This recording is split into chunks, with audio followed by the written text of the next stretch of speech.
Canyon जिकू self defence martial academy आयोजित karate belt वितरण सोहळा रविवार दिनांक 15 सप्टेंबर 2024 रोजी आयोजित करण्यात आला होता।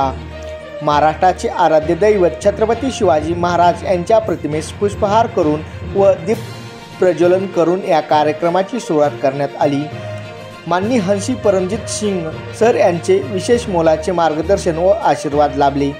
कार्यक्रमाची प्रस्तावना कॅन्यन जिकू सेल्फ डिफेन्स मार्शल आर्ट्स अकॅडमीचे संस्थापक अध्यक्ष निरंजन सिंह सोकी सर यांनी केली। प्रस्तावनेमध्ये कराटेचा उगम, त्यानंतर जगभरामध्ये कराट्याचा प्रचार प्रसार कशा पद्धतीने झाला, सध्याच्या काळामध्ये महिला व मुलींवर होणारे अत्याचार रोखण्यासंदर्भात महत्त्वपूर्ण असे डावपेच दिले।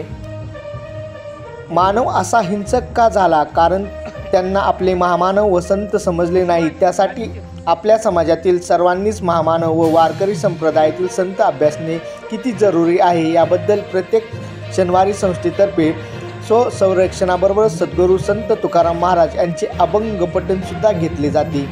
याबद्दल विचारपूर्वक माहिती दिली। कार्यक्रमाचे प्रमुख पाहुणे म्हणून किवळे गावचे माजी सरपंच सुदाम तरस, नगरसेवक बाळासाहेब तरस, सामाजिक कार्यकर्ते बापू कातळे, सामाजिक कार्यकर्ते राजेंद्र तरस व त्यासोबत मान्यवर सामाजिक कार्यकर्ते नवनाथ तरस, सामाजिक कार्यकर्ते तुषार तरस, युवा पत्रकार अभिजित सिद्धार्थ चव्हाण हे उपस्थित होते।